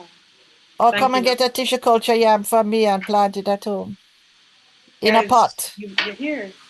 Yeah, we had one person that took some little blocks and block off an area and fill it with soil and plant his yam and get his tuber right in him Yes, I yard. can also attest to that. I have the leaf of life plant that I've grown from tissue culture here. Yay! And leaf of life is very good for you. It's life. One or two, and you don't have to do anything to this. I hear somebody talking about cost. What is the cost of growing a leaf of life and eating 2 leaves? You don't have to do. You don't even have to heat it up. You just chew it, and it's nice. It's not bitter. Yeah. You know. Farm to table, farm to table, farm to hand. Yep. Yes. Yep. Mr. Chambers? Yes, if I may add, and this is specifically to the younger persons now. When you approach, you are thinking about career, and if you're university students, have an open mind. If you're into, say, lifestyle that's what deal with botany, and you are exploring your career options, don't overlook agriculture because there are numerous areas within that sector that persons can explore. Mm-hmm. You can become an agronomist, right? So you're the scientist behind the production. Data analysis of agriculture, Exactly, writing articles about the different crops. exactly, There's so much. exactly. You can be an advisor, believe me. No, you can also be a farmer because contrary to what a lot of people might believe, farmers who are serious about the business of farming makes good living. So there are And many. farming is more than digging the ground. That's part of it. Exactly. You also have to do schedules, marketing, analysis, planning, Yes. lots of different things. The options are many. So have an open mind when you are planning your career goals. See farming as a viable option because it is. When I did my first degree, my minor was botany because I love plants. And and that was several years ago. It's just recently now that I started to plant my backyard because, for example, I eat whole sweet potato. Mm-hmm. So I start planting sweet potato, I There start you go. planting pumpkins, and There you I'm go. able to give away, I share with others. So have an open mind because options are numerous in the sector. And I've had several postgraduates that are running their farm or teaching at Case, for example. So that there's lots of opportunities to do several things in agriculture. And then there's a value added. It is, yeah. One of, again, my PhD students was working with antibacterial, fungal activity of a plant. And because she learned how to extract, she got an extractor and started selling essential oils and made a business. Yes. Wow. I know that we may be aware of the possibilities, but it's good to hear them again. It's good to see how easily we can get into it. Yep. There's Yep. not It's much a lot barriers. easier than you think. Yeah. Even with the YAM Youth Farmer Training Program, you were using youth volunteers to help with that as well, right? Yeah, well, all of this is done for all of my career without having a lab tech, It's interns and volunteers that are helping to make the media. As I say, I pay for the gas to go up to the community, and then the farmers are taking care of the plants. Okay. But it would be good for more youths to get involved with something like that. Oh yes. Oh yes. Oh yes. And then together, and there are ways, if you're really serious, that you do it like I'm thinking as a community tissue culture venture. Yes. Where the community owns the venture and the community produces, and then you have one or two of us that guide, the process. And like I said, it's best that it's scattered. One proper lab that I would run in Kingston, and then like container labs that are all over the place that do multiplication in the communities, and send out the plans. I put it, I have farmers all over Jamaica that bring. The other day, somebody bought me a moonshine St. Vincent. And that's what they've been doing. They see something, they bring it to me, and I give it. The ones that they gave me with the yam, the farmer was testifying. It's 2 Mozilla plants he had, and he gave me one, and I gave him back 100. What would have happened if his 2 just didn't make it? Wow. That's a really good return on investment, by the way. Mm. But thank you, Dr. Michelle and Mr. Chambers. This is definitely hope for the future. We know young people are listening and they'll watch this back, and hopefully, even if it's just 2 or 3, they can be encouraged to actually apply this knowledge and to volunteer and to help. Our final question. Go ahead, Mr. Chambers. No, ask the final question first, because might be something that I want to address. Okay. If you could recommend one priority investment in science, technology, infrastructure, or capacity building that Jamaica should make in the next decade to strengthen agricultural resilience, what would it be and why? Okay. I was about to mention that one of the areas that we didn't touch much on is infrastructure. I know we mentioned it. No, but your question falls right into what I want to say. The one investment that we think we need to really focus on is to build resilience, is making our infrastructure more robust. For example, we know that greenhouse farming, and I've been to farms that focus mainly on greenhouse technology, and I've seen some beautiful produce coming from those farms. But these structures now, as we know them, are highly susceptible to the damage of extreme events. Hurricane Melissa showed us that. So I believe that if we want to be serious, if we want to be resilient, let us invest heavily in building infrastructures that can withstand, well, I don't know, categories of hurricane. I don't want to say a category 5 hurricane, because that one was a freak of nature. And it showed us that we can get a Cat 5 hurricane. But let us invest in one, infrastructure. Let us invest in technology, agri-technology, and let us Dr. Michelle said it earlier, let us invest more in community type farming, where the community comes together and own that production.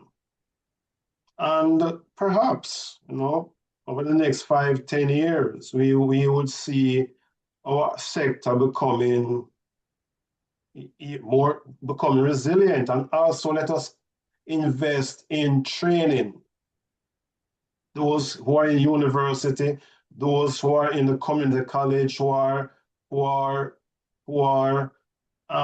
studying agriculture. Let us invest in them, in developing their skills, their knowledge, and perhaps we will be well on our way.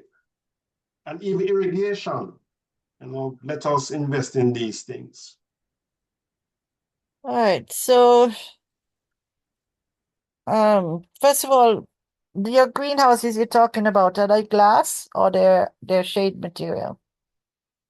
They are mostly shade materials. Some are glass.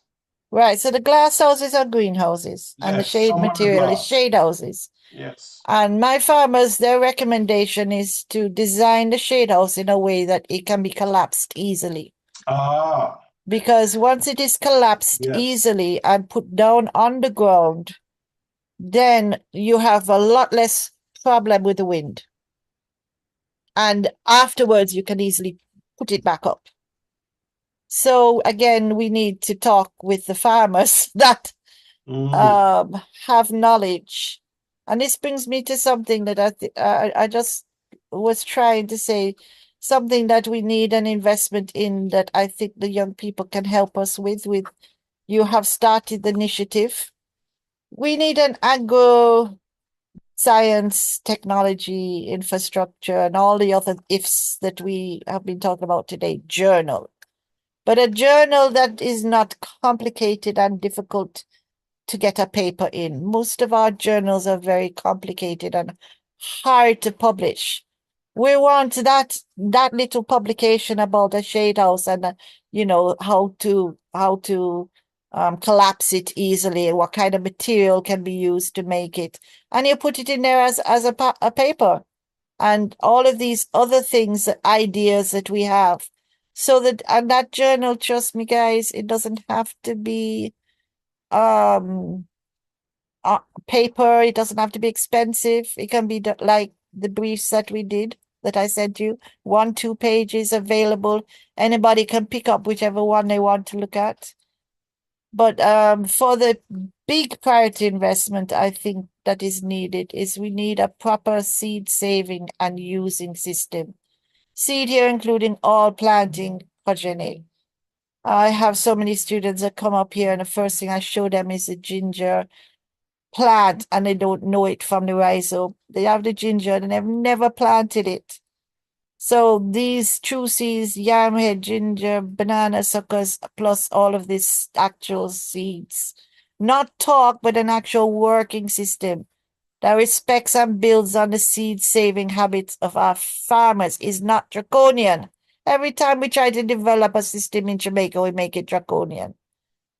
It has to be local. It has to not increase costs, not take away rights from the community members. That is available for every nook and cranny of Jamaica, even when sections are cut off from each other. You guys are going to have to do it, as you said, the youth. The elders can tell you what they did wrong and what they didn't know when they were starting out, so that you can help to bring these things to pass. And that's it for me for now.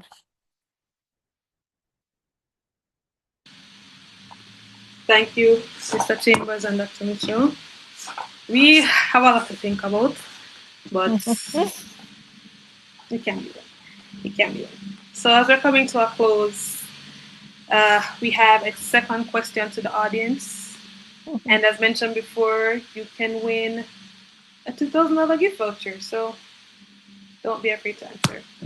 And the question is, in one sentence, what has been your biggest takeaway from today's conference? Easy peasy. Whoever raises their hand and unmutes. Yes. A whole sentence. Yes.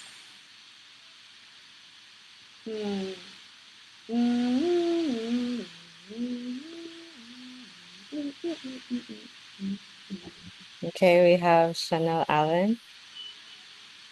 Go ahead, please. Go ahead, unmute and say yeah.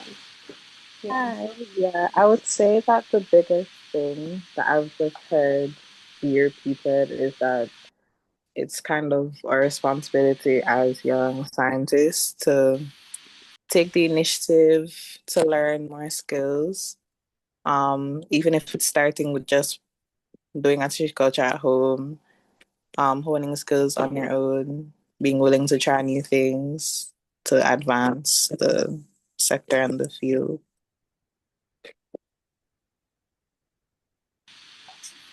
Thank you, Chanel.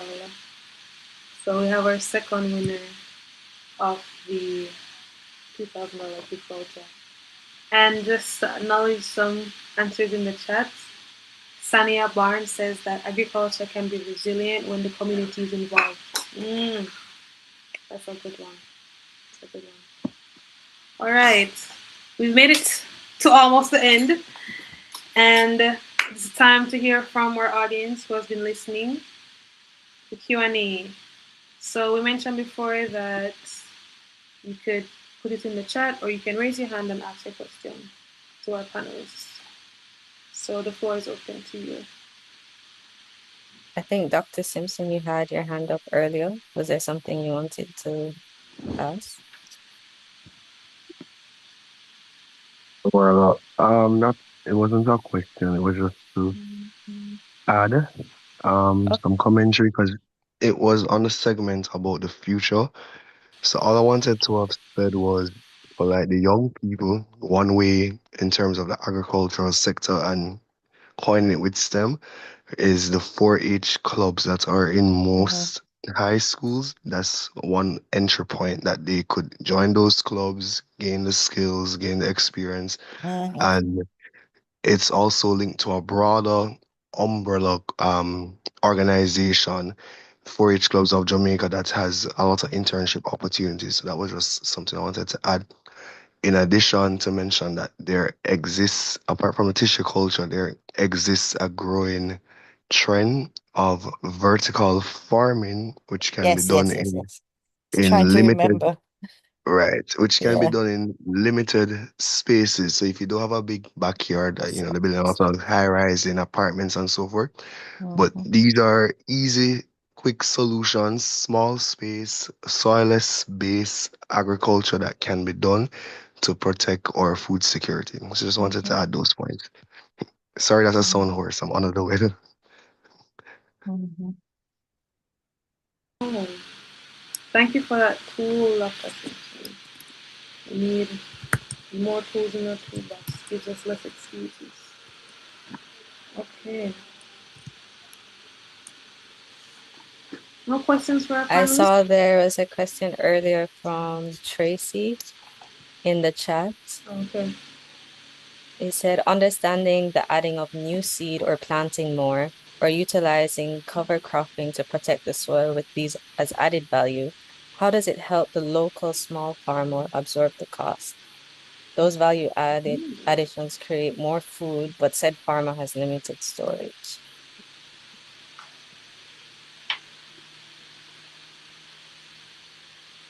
I think that would be directed to Dr. Mitchell. Yeah.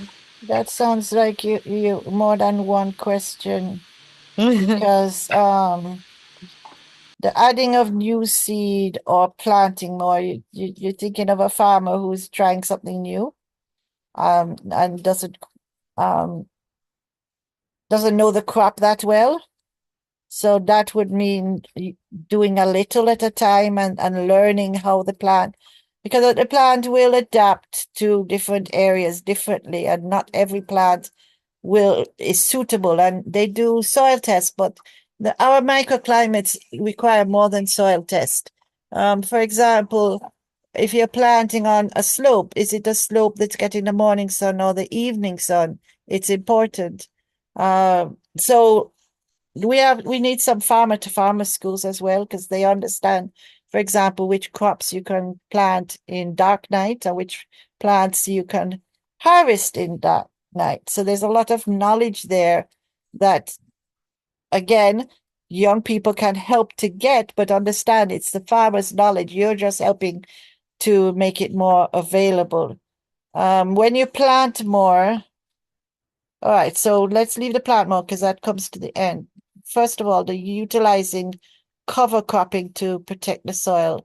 Well, in St. Elizabeth, they have to cover their crop because their soil, because it's just too dry, and that cost will be in whatever they are selling, will be part of that, so they will get back their investment there. With added value, again, is learning and doing it on small scale, and it will bring back the investment so that you want to develop the thing that works best for you. For example, if you have a lot of mango, you can dry the mango. You can dry banana. You can make snacks for the local school. Sell it locally. The labels you do it Bureau of Standards. So it's a matter of knowing who the different players are and who can help you.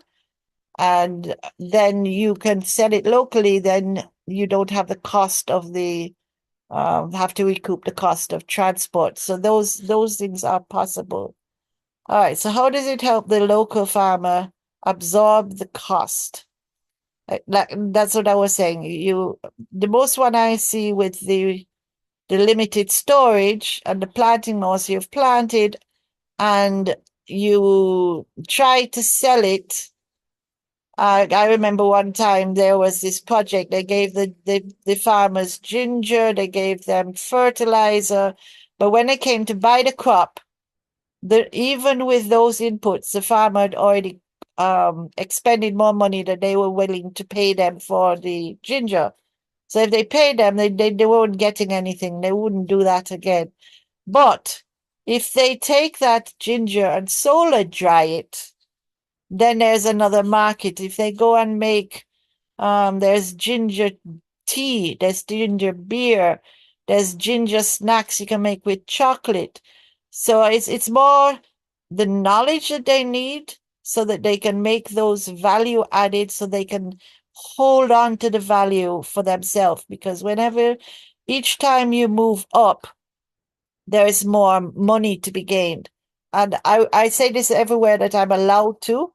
So I will say this again. During the period where the sugar plantation was here and the enslaved were working the plantation, that whole colonial period, there was something called the Navigation Acts. And the Navigation Act said this: take out as close to the raw material as you can, and all the added value will be added in the colonial country and then sold back. So we were not allowed to do value added. Now that is gone, and we have to start doing it ourselves. We have to make our own chocolate. We have to make our own sugar stuff, all the different things that you can think of, our essential oils, our fine chemicals, etc., etc. We can do it. We can do it right here. We can do it in a way that we make money from it. There are people that are making money right now from making yogurt, essential oils, fruit wines, all kind of different things.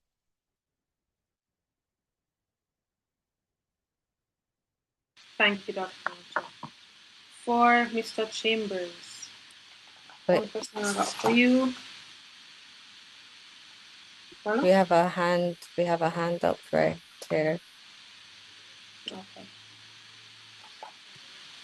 Ali Mikhail, if that's correct, you can go ahead.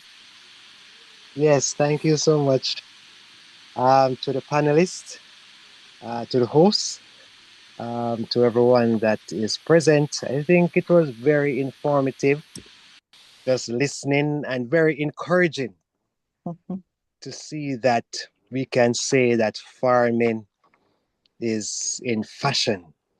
Yes, yes. And in terms of the being lucrative, that's important. And also, we got a lot of tools to use to uh, utilize what we have and make different products from it. So nothing is Yes. waste. That's very important. And also, when Doc speak about the seed bank, I think that's also important. And like it be a community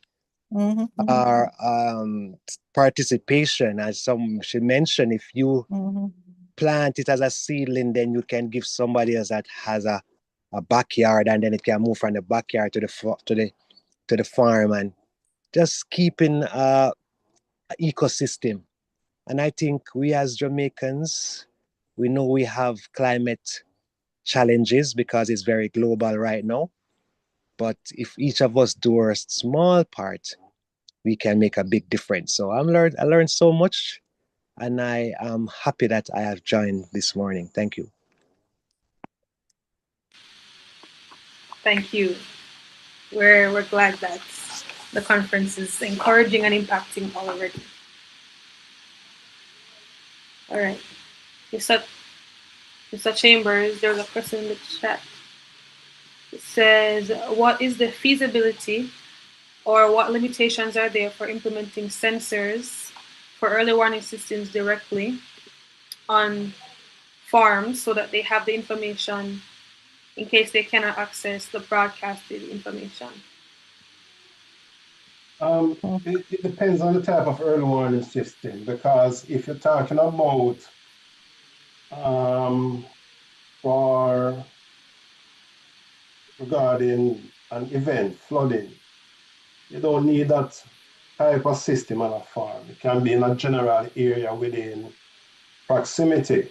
However, if you're talking about wanting to know the soil moisture, then yes, you would need to have that type of system on the farm. And there are systems out there that can be used to inform the farmer on the level of moisture in the soil, which will then tell him when to and how to irrigate. Which is also a part of the STEM solution. No, Stick a pin there with that one, because there is a little instrument that measures the level of sunlight, the pH, and moisture content in one little instrument. So I don't think they realize, or we are even realizing how far technology has gone and how useful it is. So go ahead. Yes, some years ago, the Water Resources Authority, through a project, acquired several soil moisture probe, and with the help of the NIC, we distribute them across the country. And the goal of those soil moisture probe was to help the NIC right, to determine how to irrigate. And I can tell you, we had to retrieve them because somehow they were not being used according as to the way that we wanted them to be used. Well, you can pass them through me and I will use them. Right, and so those probes, right, we also include logging technology where we collect the data, right, and then analyze, right. But there are technologies out there that can be used to build out early warning system for the farmers. So it is there, but it's a matter of persons, actively participating, and the investment, where the investment will come from. The agencies that are deeply involved in agriculture will have to basically take the lead, as we realize when we deploy those soil moisture probe across the island. But yes, and the point there is better to give it to the farmer groups than to individual farmers, because there are farmer groups coming up now. Dr. Mitchell, you're so correct. The only one that really did well was one that we installed on a farm in St. Thomas. And that farmer accepted the value of that instrument, protected it. That was the only one that did well. Yeah.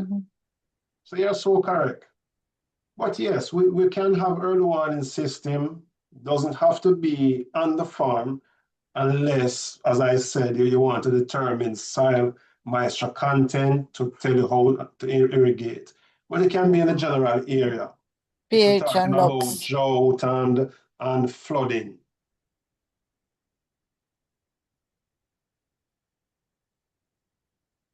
Okay. Thank you, Mr. Chambers and Dr. Mitchell. Your answers were very detailed, and I think that we have definitely learned a lot. And thank you to our interactive audience, for those who answered the questions in the chat and who unmuted their mics. Remember that we'll be contacting you about your vouchers. Now I'll hand it back over to... Okay. Thank you, Gracelyn. Thank you. And I'll hand it back over to Marla to do the official closing. Thank you, everyone. Thank you, everyone. So as we're coming to basically the end of our conference, I want to kind of just highlight and reflect on what we've heard today. As we know, like hurricanes and extreme weather events, they're an unavoidable part of our life here in Jamaica and just the Caribbean. And as climate change currently continues to influence like their frequency and intensity, we have to be able to prepare, adapt, and recover. And then this is true, especially within our agricultural systems, because they face increasing vulnerability and we have to take the action. When we protect our agriculture, we're protecting the livelihoods of people, we're strengthening our food security, we're supporting rural communities, and ultimately we're building a more resilient Jamaica. So throughout the program today, our speakers and panelists shared insights into how STEM provides powerful tools for us to strengthen our resilience. So while there are some technologies such as the early warning systems that we might need to develop and improve on. We've heard that Jamaica already has the science knowledge, like the traditional knowledge, and also the methodology, whether that's using tissue culture or biochar and biotechnology or engineering methods to help with drainage and irrigation. Like we have the knowledge, the people, the know-how already. So the opportunity now is for us to continue working to turn these or STEM innovations and ideas and capabilities into lasting resilience. And to do this, as everyone has mentioned before, it's vital that all stakeholders collaborate to implement these solutions. In that way, we can make it truly accessible and impactful. So, we can't be developing these solutions without including and listening to our farmers because they know a lot more. They know agriculture.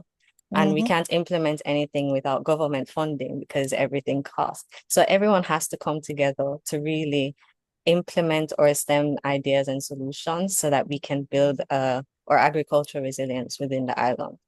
So we hope today that our discussions have deepened your understandings of the challenges and also inspired new ideas, actions, and a renewed sense of what's possible with STEM. As Dr. Mitchell highlighted, there are many ways for you to, and everyone else actually, there are many ways for you to get involved. And there's simple ways for you to learn, either through volunteering, joining clubs, and so forth. So to the students specifically joining us today, we hope that the conference has shown that STEM is much more than what happens in the classroom or the lab. It's the actual applications outside of it that matters. So no matter which area you're interested in, biotech, agriculture, data science, there's multiple avenues for you to contribute to building a resilience in agriculture.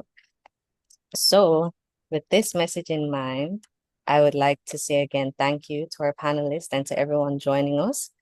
I would also like to recognize our partner for this event today, the JPS Foundation. Without their support, we would not have been able to host this event. And I would also like to thank